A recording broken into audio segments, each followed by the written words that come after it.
خو په مشرانو اعتماد. په دې کې یو مهم ټکی چې ما د دې موضوع هدف دی هغه څه دی؟ دا دی چې اوس د ازادۍ او د راحت دور دی، د اسانۍ دور دی، نظام د حکومت دی. ډېر ورک خلک را پیدا شو، ډېر پټ خلک را پیدا شو، ډېر نالیدلي خلک را پیدا شو. ډېرو خلکو رسنیو ته، میکروفونو ته، منبرو ته، سټیج ته، تلویزیونو ته لاسرسی پیدا کړو، لاره پیدا کړه، خبرې کوي. یو د نظام پالیسی ده، یو د مشرانو مسیر دی، نظام د حکومت دی، یو دا ده چې دا خودسرانه خبرې کېږي، لیکل کېږي، خلکو ته شکوک و شبهات پیدا کېږي، او بیا په داسې لهجې سره ځینې خبرې کېږي چې مجاهدین د هغې نه متاثره شي. ته به وایې چې 20 کاله د امریکا او د ناټو خلاف همدغه جنګېدلی دی، بل چا نه دی. ته به وایې چې د قربانۍ په لومړۍ کرښه کې دی ولاړ. خو دومره درته وایو دا کوم مشران چې په نظام کې موجود دي، دا اکثره هغه خلک دي چې هم دوی د قربانۍ له پلتره راوتلي دي، هم دوی د اور سره، د هر هغه مشکل سره سر جنګولی دی چې په یوه جهادي مبارزه کې انسان ورسره مخ کېږي. هم دوی علما دي د تاسو دین او د تاسو د دنیا خیر درته ګوري. ډېر خلک اوس دا هڅه کوي، دا یوه دسیسه روانه ده چې په نظام او د نظام په مشرانو باندې ځینې خلک په دیني زاویه باندې مجروح کړي، شکوک ورته پیدا کړي. زه دومره درته وایم تاسو د علم تږي یې، ځکه دا خبره باید زده کړئ، نورو ته یې ورسوئ، خلکو ته یې باید ورسوئ، مجاهدینو ته یې ورسوئ. 2001 کال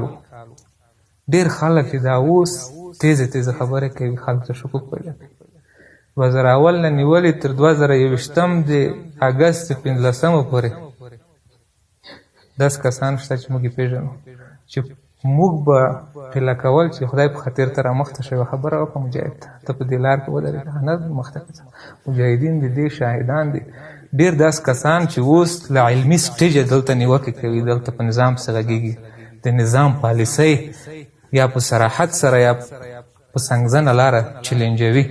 د خلکو ته موږ زارۍ کړې دي، مجاهدینو زارۍ ورته کړې. ته راوځئ، یوه ورځ به زه امنیت هم درته د مسجد کې یو تقریر وکړئ، دا خلک پوه شي، ناټو خلاف غږ وکړي، د امریکا خلاف غږ وکړي. د جهاد مسله یې ده که خلک 10 کسان هم و چې شپې تیار شوي، سهار یې ویلي شپې مې داسې پټ شو، پیشوګانو موږک په خوب لیدل، زه نه درسره ځم، ما معاف کړه.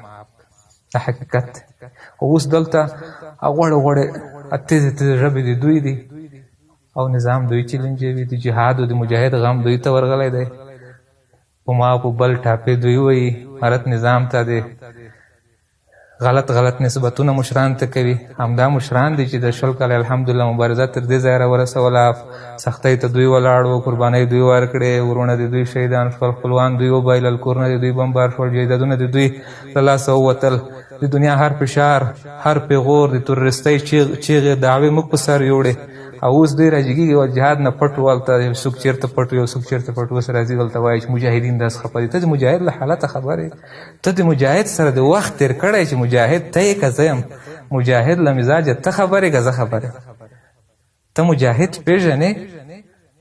دا یوازې د اسلامي نظام د اوسنۍ با امنه فضا اخلالول دي. دې ته باید متوجه شئ. دې تر شا کیدای شي ډېر خلک له اخلاصه غږېږي، خو تر شا پردي لاسونه وي، د دښمن لاسونه وي. هر څه چې کیږي باید تاسو د خپل مشرانو نظام پالیسۍ تعقیب کړئ. ته باید په خپل وزیر، په خپل مشر باید اعتماد ولرئ چې تا ته پرون داسې امر نه کوي چې تا دین خراب کړي، نن هم باید په دې مطمئن اوسئ. ته هغه چاته باید غوږ ونه نیسئ چې هغه فرار عن الحرب، د جنګ نه، د جهاد نه یې تېښته کړې ده. هغوی د یو مجاهد په حق یوه خبره نه شو کولی. هغوی په خپلوانو کې به یو شهید وشو، په دې به د مجاهدین امیران به تر مرۍ نیولي چې زما خپلوان دې ولې جهاد ته بیولی. دغسې کسان شته. باید موږ دې ته جدي توجه وکړو. او ډېر به داسې وي په دغو کې هم چې هغه به اوس په یو چوکۍ خفه وي، ده ته به یو چوکۍ نه وي رسېدلی، هغه ته به یو ښه بس نه وي رسېدلی، بس دستي به راپورته شي مجاهدین داسې خفه دي، دلته خیانت روان دی، زیاتی دی. خو سبا هم دغه کس ته چې یو ځای که ریاست ورغی لاسته، بیا یې ته وګوره چې مجاهدین څه حالت کې دي، ولکه د مجاهد په کیسه کې شي. نو دلته ډېر اهداف شخصي دي خلک چې په هغې باندې غږېږي. عام خلک غولوي، هغوی ته دغسې فکرې ورکوي نو موږ باید دې ته متوجه یو. موږ خپله زاویې باید خطا نه کړو، موږ خپل اهداف، خپل مشران باید پام کې ولرو، هغوی ته غوږ ونیسو. ته سره ته وایي سمعنا واطعنا، مزاج مې جوړ دی نه دی جوړ، خو دې ته موږ باید فکر وکړو، نظم اخلال نه کړو، د اطاعت مدا په ځان کې ورکه نه کړو، کافر او دښمن په دې خوشحاله نه کړو چې په ما کې تفرقه ده. ما د اسلام په هغه امر باندې اعوذ بالله من الشیطان الرجیم واعتصموا بحبل الله جميعا، په دې باندې باید موږ عمل وکړو. موږ باید دې ته ونه ګورو، مشکلات هر چېرته وي، د فتنو زمانه د ډېر عیبونه به هم وي، موږ باید لوی مثبتاتو پام کوو. دنیا موږ ته کوم نظر ګوري، اسلامي نړۍ موږ ته کوم نظر ګوري. په دې عصر کې دا فکره له منځه تللې وه چې یو جهادي جریان، مجاهدین، یو کمزورې ډله، یو محرومه طبقه دا د کامیابیږي او د کفارو او د ټکنالوژۍ او د ناټو او د هر هغه وسیلې خلاف د الله تعالی د بری ورکوي او دا بیا راپورته کېږي او په داسې یو ګډوډ هېواد کې چې هغه څو ځله اشغالونه پرې راغلي وي، تفرقې پکې وي، د تجزیې پلانونه ورته راغلي، دلته د یو مرکزي نظام رامنځته کوي او یوه کومنده د پیوټ ویټ د 20 وزیران هم بدلېږي، والیان دې بدلېږي، ټول سمعنا واطعنا وایي. دا د چا په خوب خیال نه وه، خو الله تعالی دا د موږ تاسو په وجود باندې ثابته کړه. دا د موږ تاسو کمال نه دی، د الله فضل دی. شکر بیا ادا کوو، بیا به د دې شکر یوازې قولي نه، په عمل کې به هم د دې شکر ادا کوو. د دې نعمت د پالنې دپاره دا دنیا ته یو مثال وګرځدو، د دې دپاره موږ تاسو کوشش کوو چې خدای نه خاصه کوم سره نه ونه شي چې هغه خلکو د موږ نه روحیه اخیستې ده، هغه مظلومه ملتونه موږ نه روحیه اخیستې ده چې دغه هم ممکن دی په دې عصر کې هغه مایوسه شي، دغه برخه عملي شوه. دا به هم ثابتوو چې کفارو، لویو دین او دښمنانو په دې عصر کې دا خوب او خیال ګڼلی دی چې اسلامي نظام په دې اوسنۍ زمانه کې ممکن نه دی چې د مځکې په مخ ته عملي شي. موږ تاسو په دغه هم ثابتوو،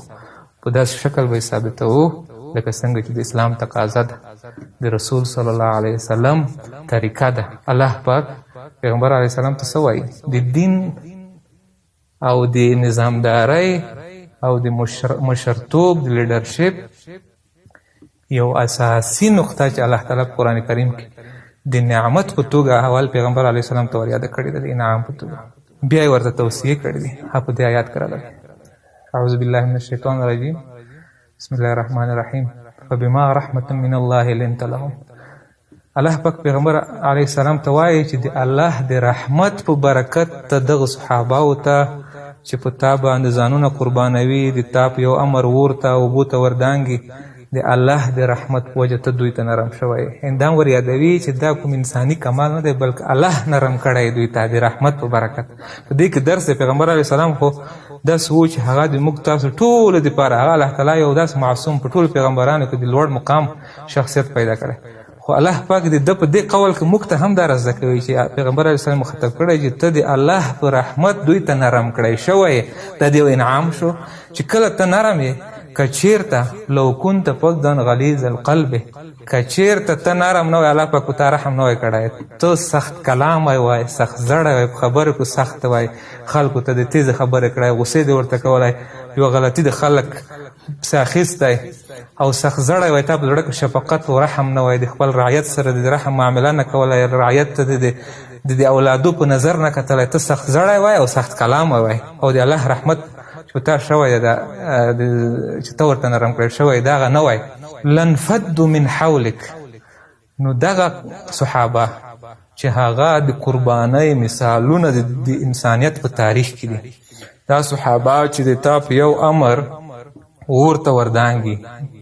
او د تا په یو امر هر څه د ژوند لاسه ورکوي، خو تا امر سمعنا واطعنا وایي. که چېرته سخت زړی او سخت کلام وای نو دا خلک به داسې نه وو. لنفد من حولک، دا به د تا له ګیر چاپېره له تا محوله دا اوس تا نه راتاو دي ځانونه در باندې قربانوي، دا به تا نه تللي وای، دا به تللي وای، ځکه چې تا به خلک سخت کلام وای، سخت زړی وای، چا به د په عیب به د سترګې نه پټولی، چا ته به د خوږه خبره نه کولی. نو دا خلک چې کله ته سختي کوې تا سره بیا څوک نه پاتې کېږي، چې کله ته په خلکو زور فشار راوړې نو تا خلک تښتي. نو الله پاک ورته وایي چې دا صحابه به تا سره پاتې نه وای، دا به درنه تللي وای. نو هغې نه وروسته ورته وایي لنفد من حولک فاعف عنهم واستغفر لهم وشاورهم فی الامر. نو الله پاک درې امرونه ورته وکړل چې دا خلک چې اوس په تا باور کوي، ته الله پاک ورته نرم کړی یې، ته سخت کلام نه یې، سخت زړی نه یې، دوی خپل ژوند د تا په اختیار کې در کړی دی، ورته وردانګي، جنګ کوي، هر څه کوي، د مزاج باندې پښې ږدي، هر څه د ژوند خواږه درته بایلي، تا اطاعت اختیار کړی. نو دومره پورې چې دا شوي دي نو ته هم د دوی سره څه کوه فاعف عنهم دوی ته بخښنه کوه که چېرته غلطي ورنه کېدله سترګې په پټوه بخښنه ورته کوه واستغفر لهم دوی دپاره د الله پاک نه بخښنه غواړه استغفار ورته وایه چې خدایه دغه ما ملګری دی دا ما د صف نفر دی ژوند هر څه تجارت یې پرېښی ما سره د دین د اقامې دپاره د استحکام دپاره لګیا دی که غلطي ترې وشوه خدایه ته بخښنه ورته وکړې دا د مشرانو هغه مسؤلیت دی اوس واستغفر لهم